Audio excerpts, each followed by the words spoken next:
Bila kita tengok ISIS, saya nak bawa satu kisah. Sebab sebelum ini, kita dah diberi clue yang cukup mudah oleh baginda Nabi Muhammad sallallahu alaihi wasallam. Dalam satu peristiwa yang kita sambut, yang kita rayakan, yang kita raikan hampir saban tahun, iaitu peristiwa Isra' dan Mi'raj. Dalam peristiwa Isra' dan Mi'raj, baginda ditemani oleh dua orang malaikat. Sesetengah riwayat mengatakan Jibril dan Mikail. Setengah riwayat mengatakan Jibril dan Israfil. Tetapi ramai ulama berpendapat pandangan yang pertama, baginda ditemani oleh Jibril dan Mikail. Prosesnya ialah baginda disediakan seekor kenderaan yang dinamakan sebagai Buraq. Kita pun tahu kisah Isra' Mi'raj. Yang saya nak ceritakan ialah step by step tempat-tempat yang disinggahi oleh baginda Rasulullah sallallahu alaihi wasallam sebelum sampai di Masjidil Aqsa. Tempat pertama yang Rasulullah, Jibril dan Mikail singgah ialah sebuah tanah lapang. Yang mana bila Rasulullah tanya Jibril, ini bumi apa? Kenapa perlu kita berhenti di sini? Lalu Jibril mengatakan, ini adalah bumi Taibah. Bumi Taibah bermaksud bumi Yasrib. Dan di kemudian hari, bila Rasulullah berhijrah ke sini, dia menamakannya sebagai bumi Madinah. Masa peristiwa Isra' Mi'raj, hijrah tak berlaku lagi. Peristiwa Isra' Mi'raj, hijrah tak berlangsung lagi. Jadi Jibril kata, inilah bumi di suatu masa kamu akan berhijrah padanya. Maksudnya soal Rasulullah nak berhijrah sudah ada dalam ilmu, informasi dan pengetahuan Rasulullah. Bahawa satu masa Rasulullah akan berhijrah ke bumi Taibah, bumi Yasrib ataupun bumi Madinah namanya di kemudian hari. Step yang cukup mudah, solat 2 rakaat di sini kemudian berpindah. Tempat yang kedua ialah Bukit Tursina. Rasulullah singgah bersama Jibril dan Mikail di Bukit Tursina. Bukit Tursina bukan berada di Mekah, Madinah. Bukit Tursina berada di mana? Bumi Mesir. Ini bumi Nabi Musa. Tempat Nabi Musa bertemu dan bercakap dengan Allah. Dalam peristiwa di satu lembah bernama Al-Muqaddasi Tuwa dalam Quran. Satu lembah yang suci yang bernama Tuwa. Yang mana bila dia balik daripada negeri Madian, dia nak cari api untuk buat unggun, memanaskan badan, dia nampak satu api di atas pucuk sebuah pokok. Bila dia naik, di situlah berlaku kes, dia mukalamah, dia berbicara, dia berdialog, dia berkomunikasi dengan Allah. Baik, itu Bukit Tursina. Habis itu Rasulullah solat sunat 2 rakaat, teruskan ke tempat ketiga. Tempat ketiga ialah ada satu pohon, ada satu pokok, yang mana pohon dan pokok tersebut pernah disinggahi dan pernah direhati oleh Nabi Musa alaihi salam.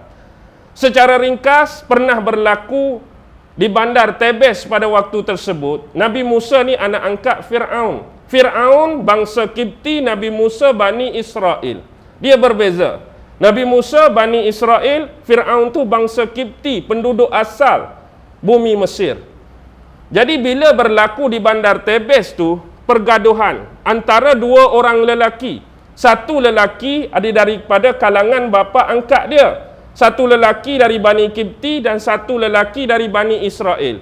Jadi dia berniat nak tolong lelaki daripada kalangan yang sama dengan dia. Tiba-tiba dia pergi tumbuk lelaki bangsa Kipti, sekali tumbuk, KO, mati. Bila mati, dia jadi takut kerana telah melakukan pembunuhan. Dan dia takut dia ditangkap oleh tentera-tentera Fir'aun dan diancam dengan penjara ataupun dibunuh balas. Lalu dia diberi nasihat oleh seorang tua di kota tersebut agar lari sementara meninggalkan bumi Mesir. Lalu Nabi Musa lari, dia pergi negeri Madian, negeri seorang lagi Nabi dan Rasul Allah yang namanya Syu'aib. Dia sampai di negeri Madian itulah, dia sampai satu kawasan, dia tengok apa? Sekumpulan lelaki, sekumpulan wanita yang sedang ambil air daripada sebuah perigi nak bagi minuman pada gembalaan masing-masing, pada ternakan masing-masing.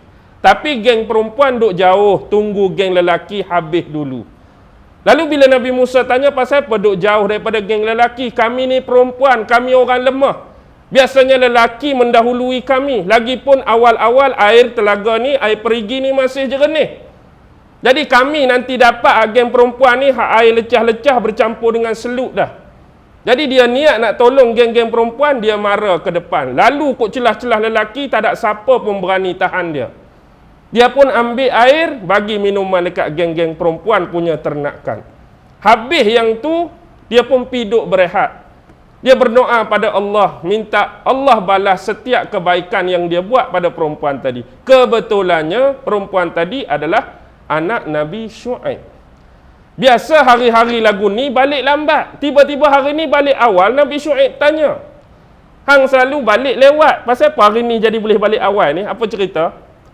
Boleh balik awal sebab ada seorang lelaki tolong kami. Oh, pi panggil dia. Datang dia jemput ke rumah. Aku nak berkenalan. Panggil dia makan. Dia pun pi. Di situlah tempat Nabi Musa berehat. Sebelum dipanggil oleh dua orang anak Nabi Syuaib, pokok itulah Nabi berhenti.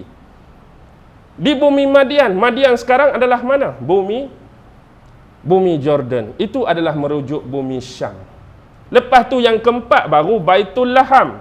Tempat lahirnya Nabi Isa alaihi salam. Lepas tempat lahir Nabi Isa baru sampai Masjid Baitul Maqdis. Nampak tak step-step tadi yang Nabi Jibril Mikail dah tunjuk? Apa keperluan kita untuk memahami step-step tadi? Cukup mudah. Sebab peperangan dan gejolak yang berlangsung di bumi Syria adalah merujuk kepada hampirnya kita dengan peristiwa perang besar akhir zaman. Inilah yang disebut sebagai Perang Dunia Ketiga yang malhamah kubranya akan bermula di bumi Syam. Bara-baranya sudah ada. Dan sekarang ada setengah kumpulan yang sedang menyimbah minyak-minyak untuk memarakkan lagi gelora dan gejolak Perang Dunia yang Ketiga. Jadi inilah yang dimaksudkan oleh saya. Ingat, bila kita tahu ini adalah proses permulaan Perang Dunia Ketiga, malhamah kubra, perang akhir zaman, pasti selepas ini akan muncul tiga watak utama yang ditunggu-tunggu oleh hampir sebilangan dan golongan besar manusia-manusia di atas muka bumi ini. Bagi orang-orang Yahudi, mereka lebih sinonim menunggu raja Yahudi terakhir mereka, iaitu the false Messiah, iaitu Dajjal. Dajjal akan turun di mana? Dajjal akan keluar dari bumi Isfahan.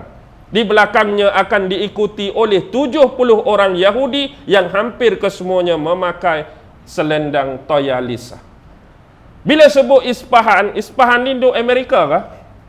Isfahan ni duduk di Argentina kah? Isfahan duduk kat mana? Isfahan sekarang berada di kawasan Iran. Dajjal akan muncul di situ. Memang dia dah ada, memang dia dah wujud. Tetapi dia akan muncul di situ. Maksudnya kawasan yang berdekatan dan berhampiran dengan bumi malhamah kubra. Bumi perang akhir zaman, di belakangnya ada 70,000 Yahudi yang memakai Toyalisa. Kalau dia datang dari sebelah Iran, nak cari mana Yahudi sebanyak tu? Sedangkan Yahudi banyak bermukim di kawasan Israel. Anda perlu ingat, di Iran ada 3 buah bandar besar. Iaitu apa? Isfahan sendiri, kemudian Bandar Hamdan, satu lagi yang terkenal ialah Tehran. Tehran, Hamdan dan Isfahan adalah 3 buah bandar yang mempunyai penghuni dan penganut agama Yahudi yang paling ramai di Iran. Di atas kertas, Yahudi dan Iran seolah-olah,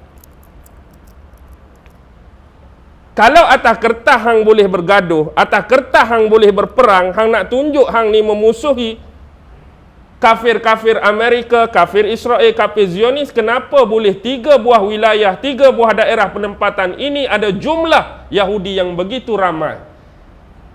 Sebab 3 kawasan inilah kawasan logistik peluru berpandu Iran ada di sini.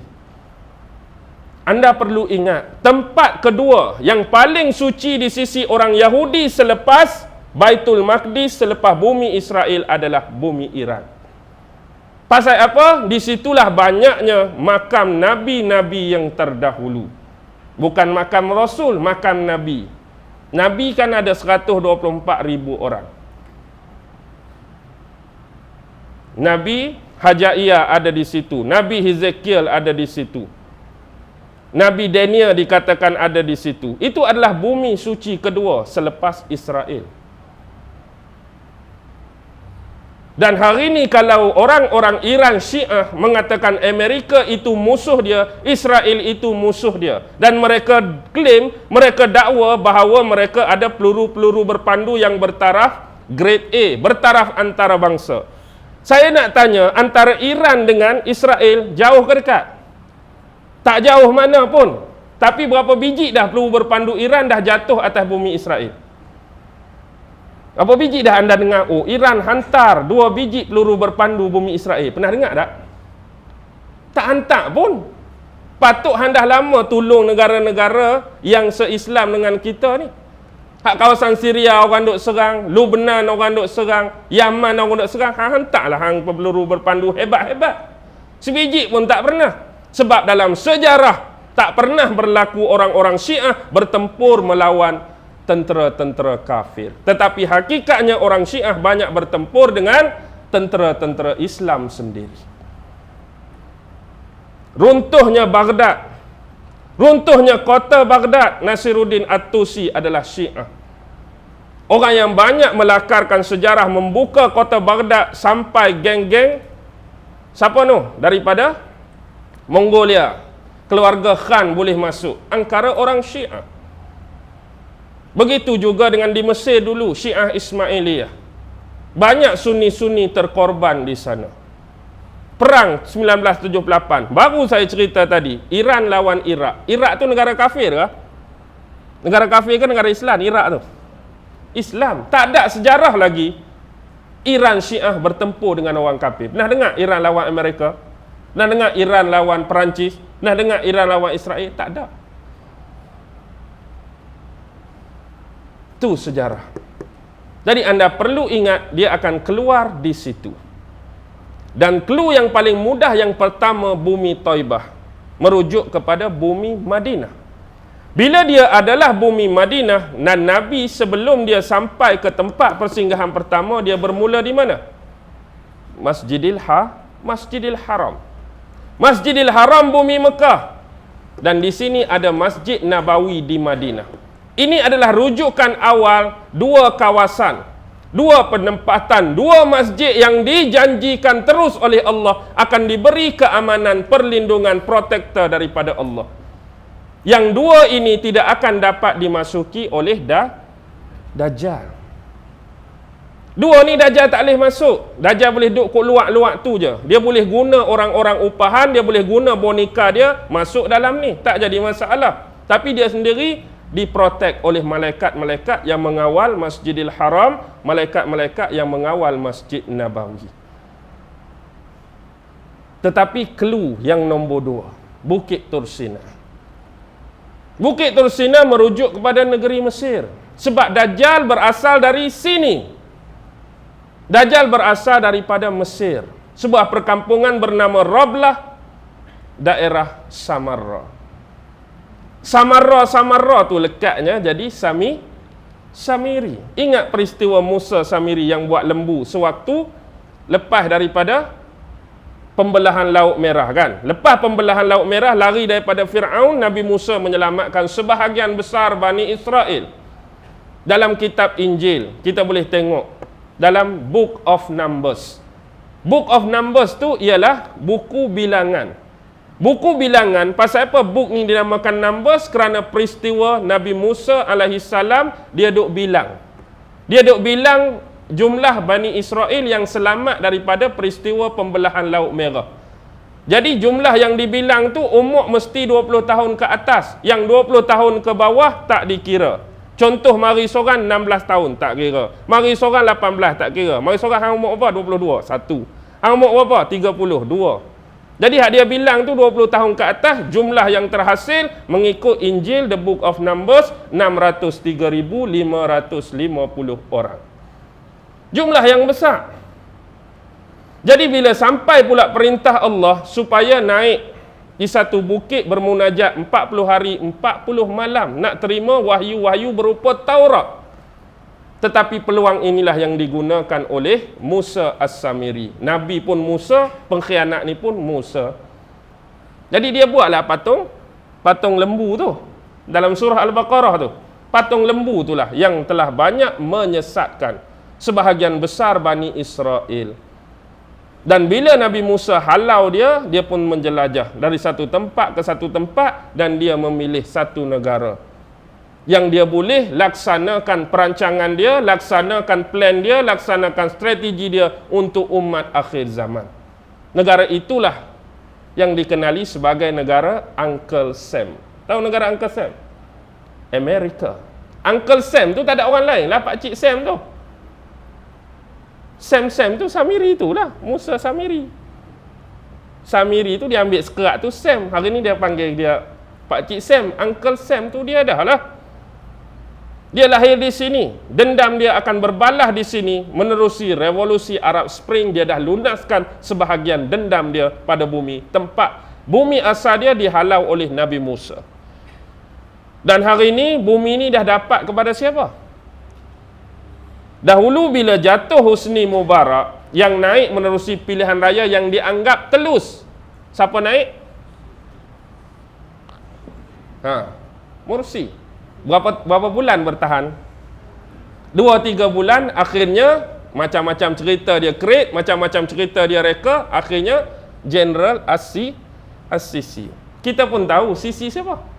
Sisi sama pegangan dengan Nuri Al-Maliki. Dia beraliran Syiah. Syiah dah kepung kiri dan kanan sekarang.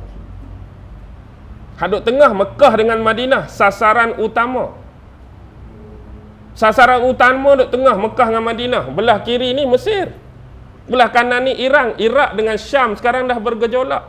Bawah tu Yaman. Yaman pun Syiah Houthi. Ingat. Atas Lubnan Hasan Nasrullah juga Syiah. Syiah duk kepung ni, ingat. Syiah duk kepung, bucu tu Israel dengan Palestin sikit saja. Sasaran mereka dah hampir, dah capai matlamat. Baik, bila pi tempat ketiga, negeri apa tadi? Madian, merujuk bumi Syam. Syam dah jadi dah. Apa yang jadi hari ini?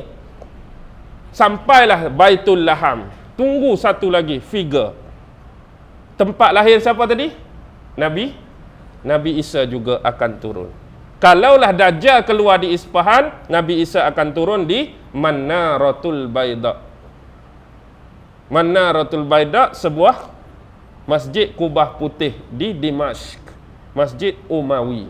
Masjid Umawi duduk mana? Duduk di Syria. Duduk di Syria. Nabi Isa pun akan turun di situ. Dan satu lagi figure sebelum Nabi Isa turun, imam yang ditunggu-tunggu, iaitu Al-Mahdi. Akan ada Al-Mahdi dalam kelompok kumpulan yang disebut dalam hadis panji-panji hitam.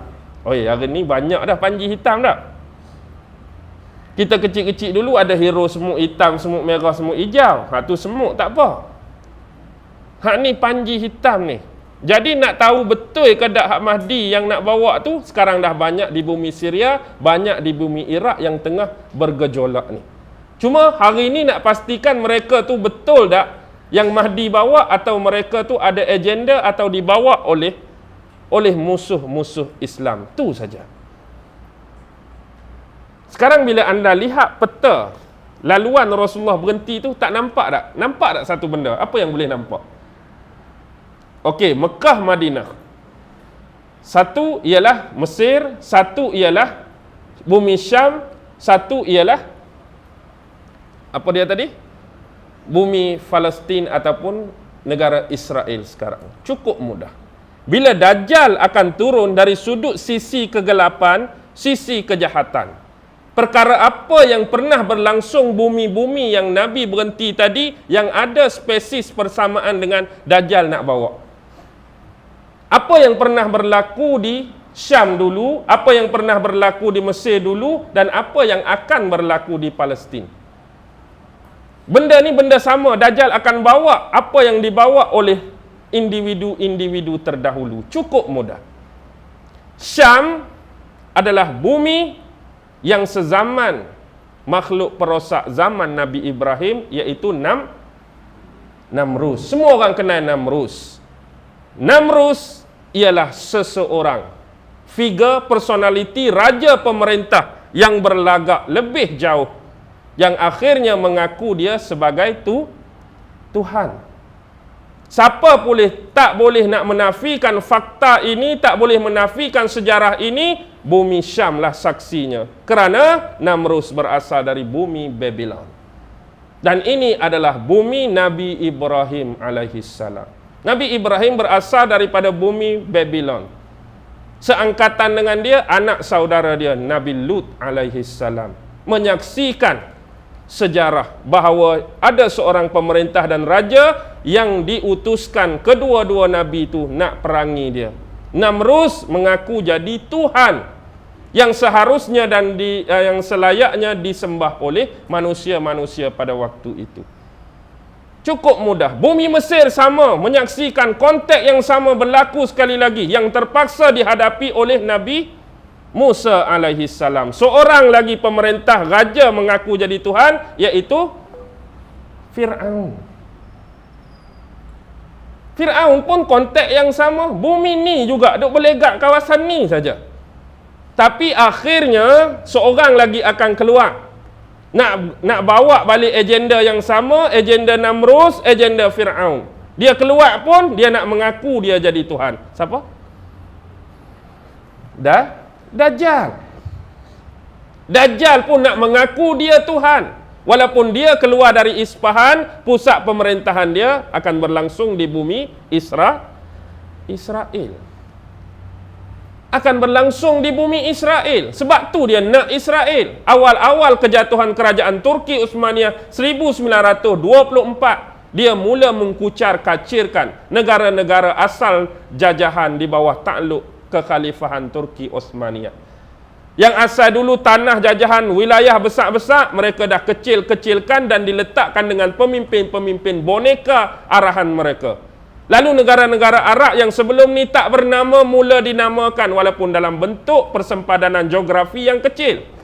Dahulu, zaman Khalifah Turki Uthmaniyah, pernah dengar tak negara Qatar? Tak ada Qatar. UAE? Tak ada. Oman tak ada. Libya tak ada. Tu bumi Syam.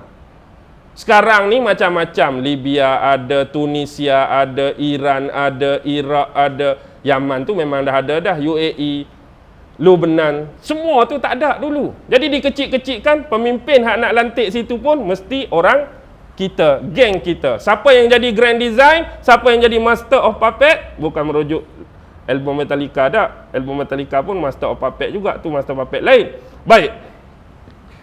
Dajjal, orang yang sama merancang, orang yang sama berstrategi. Jadi akhirnya negara-negara ni sekarang dah jadi di bawah takluk mereka.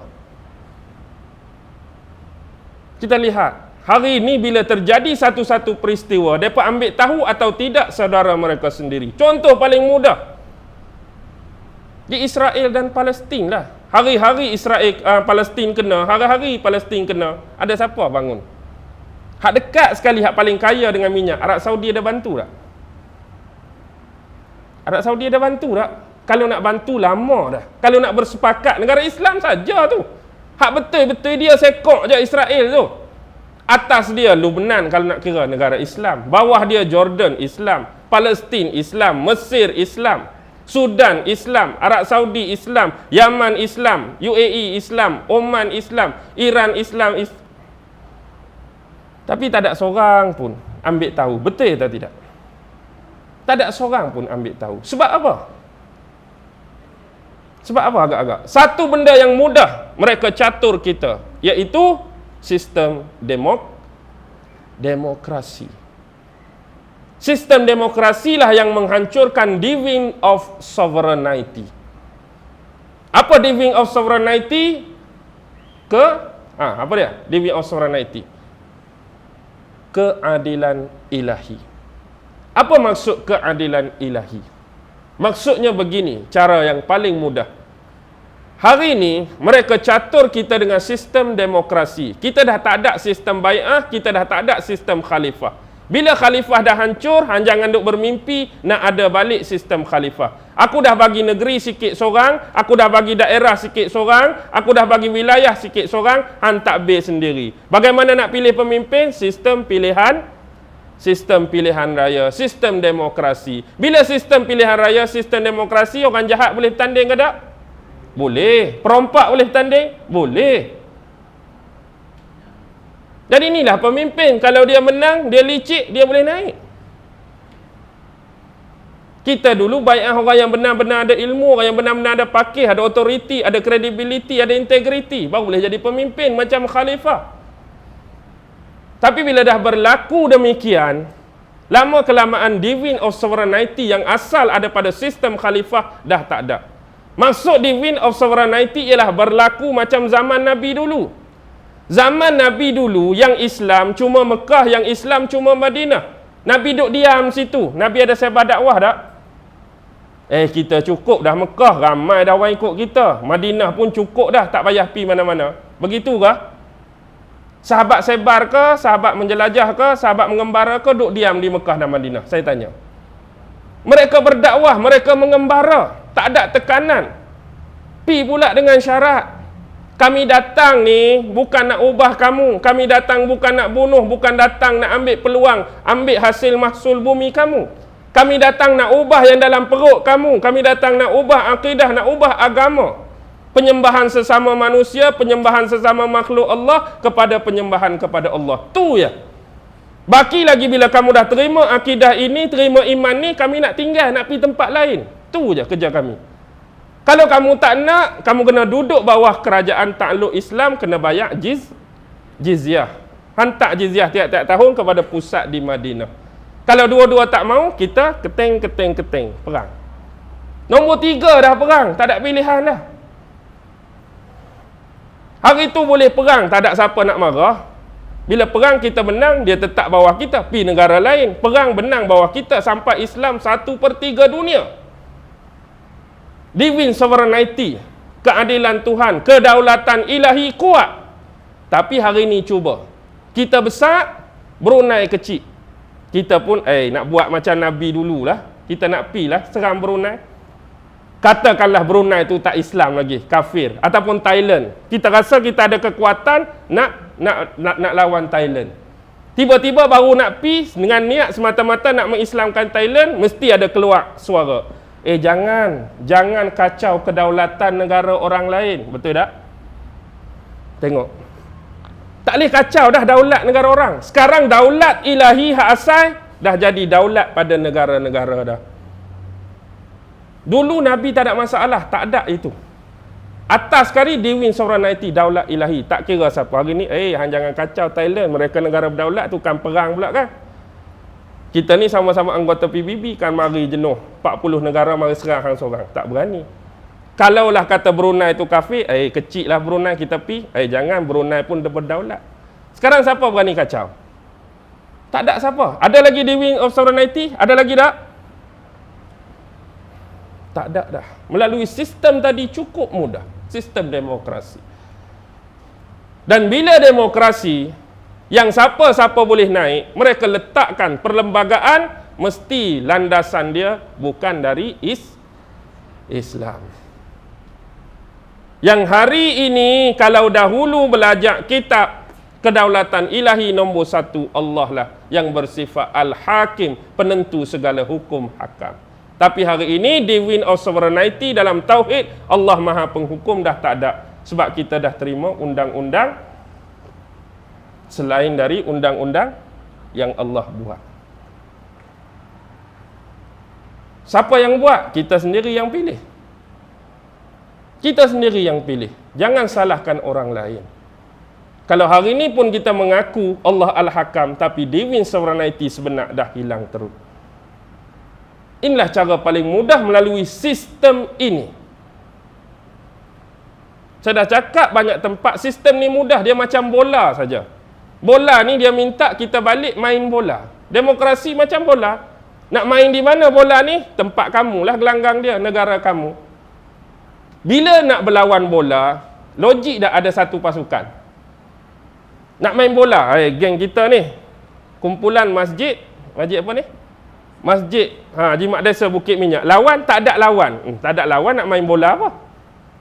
Mesti ada lawan. Automatik sistem ni akan mewujudkan perlawanan yang berterusan sampai hari kiamat. Kalau lawan orang kafir okey lagi. Lawan siapa? Saudara sendiri ke lawan orang kafir? Saudara sendiri. Kita lawan saudara sendiri. Bila main bola kena lawan saudara sendiri. Automatik yang dah ditentukan dan dicaturkan memang akan datang, bukan daripada yang sepatutnya. Dan kita pun nak berlawan hak ni. Dan perlawanan ni nak menang dengan kiraan gol ke kiraan main cantik? Kita cerita main cantik. Oh, kami menguasai bola 80%. Hantaran tepat, tandukan cantik. Tapi cuma kalah 6-0. Tak payah cerita main cantik. Kalau kalah 6-0, yang menang 6 ke 0? 6. Dan 6 ni lah sistem pilihan raya tu. Walaupun 3-6-0, kawan tu 3-6-1. Hak menang siapa? 3-6-1. Lepas tu bila referee, aku ada duit banyak, boleh suap tak referee? Referee kalau hang nampak sikit-sikit kena tangan tu jangan buat TWC lah. Referee boleh suap tak? Boleh lah main bola. Hang buat berjam-jam mata lah. Geng-geng depa kami slide ke, kami benteh ke, hang tak payah angkat-angkat. Kalau depa angkat-angkat lah. Cukup mudah perkiraan dia. Kalau anda memahami teori konspirasi. Hak ni dah lama duk bermain dalam masyarakat kita, sampai tu tak akan boleh naik. Dan mereka pun rancang sistem ni, Islam tak akan naik. Contoh mudah, walaupun pilihan raya dianggap paling terlus pernah berlaku di bumi Mesir, Morsi naik. Rakyat nak kepada dia. Tapi bertahan berapa bulan? 6 bulan saja. Patut lama lah dah rakyat nak. Tapi dia akan create rekod pula macam-macam cerita yang menyebabkan jadi salah, jadi tak kena. Memang sistem ni bukan untuk kita. Tapi dah kita duduk dalam sistem ni, nak buat macam mana? Ikut sajalah. Sebab kita ni dah jadi Lord of the Ring. Lord of the Ring tu lah kitanya. Faham kan? Saya dah sebut hari tu kan? Kan ada lagi tak faham sistem Lord of the Ring ni? Lord of the Ring, sequel, ada satu Lord of the Ring 1, Lord of the Ring 2, Lord of the Ring 3. Itulah Lord of the Ring. Tajuk Lord of the Ring, Tuan punya cincin. Tapi tengok cerita sampai habis tak bertemu. Siapa Lord of the Ring? Siapa Lord of the Ring? Siapa? Tengok cerita 1, 2, 3. Siapa dia yang Tuan punya cincin tu sebenar? Siapa?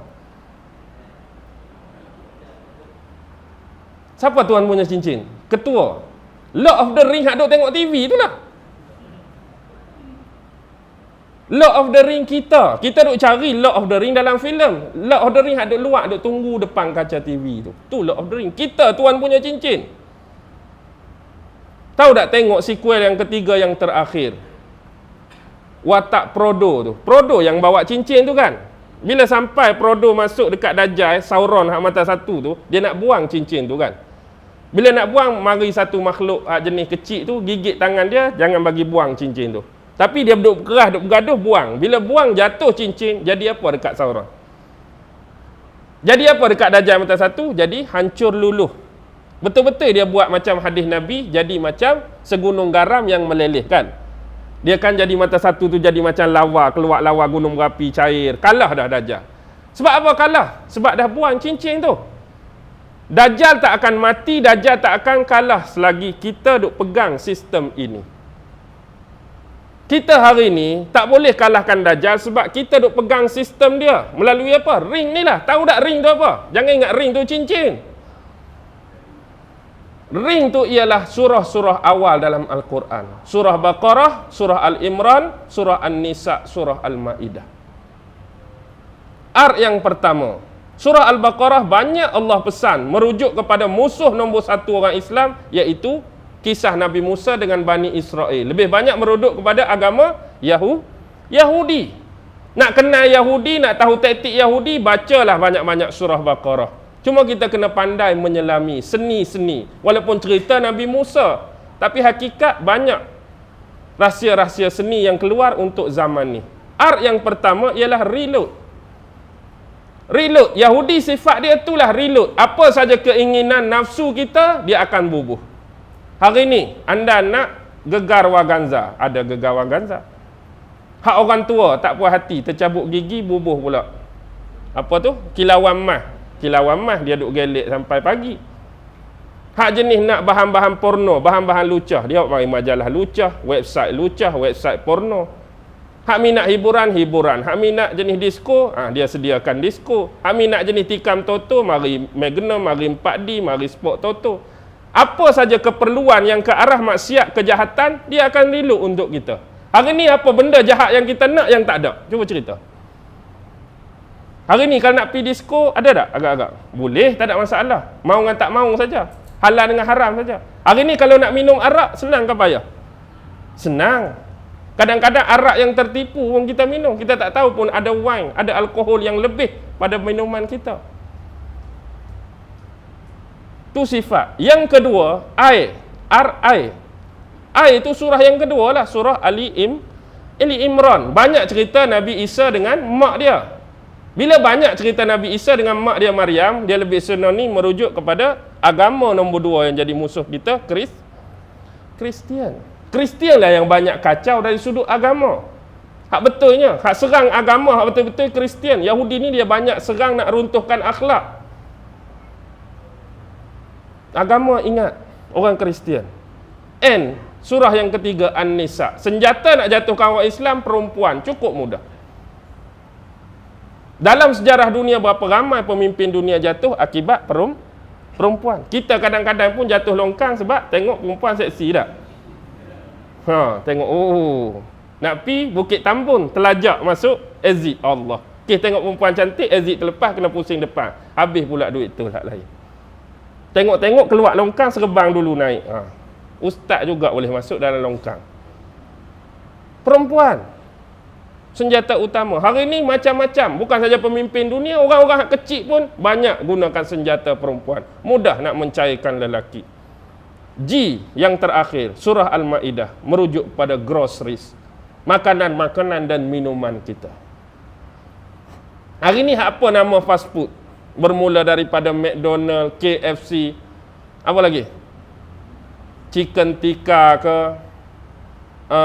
Pizza Hut ke, Subway ke, bukan Subway Surfer tu game. Subway hak roti betul lah. Subway macam-macam lagi. Hak tu yang kita duk makan, bagi anak-anak kita makan. Lepas tu bilalah benda tu dah jadi cincin, kita pula duk guna sistem tu. Sistem hak dia guna nak lumpuhkan kita, kita duk pakai sistem dia. RING kita duk pakai. Agak-agak Dajjal boleh kalah tak? Nak kalah macam mana? Kita duk guna. Hari-hari duk guna produk dia, hari-hari duk makan produk dia, hari-hari duk minum produk dia, hari-hari duk tengok hak dia. Media antarabangsa dia kawal. Dari sudut kewangan bank dunia, riba hari-hari kita makan. Arak hari-hari orang Islam togok, tak sembahyang. Lepas tu, selagi tak cabut, agak-agak boleh menang tak dengan Dajjal? Clue cukup mudah, akhir bila cabut cincin baru Dajjal kalah. Selagi anda tak buang sistem dia dalam hidup anda, jangan harap anda dapat tewaskan Dajjal. Jadi Lord of the Ring siapa? Dalam TV ke duduk luar tercokoh? Tercokoh depan TV, Lord of the Ring. Kita lah tuan tu. Jangan tanggal cincin betul hak pemata delima hak tuan pakai tu cincin betul, tak ada masalah. Maksud saya yang tersirat, hak batin tu.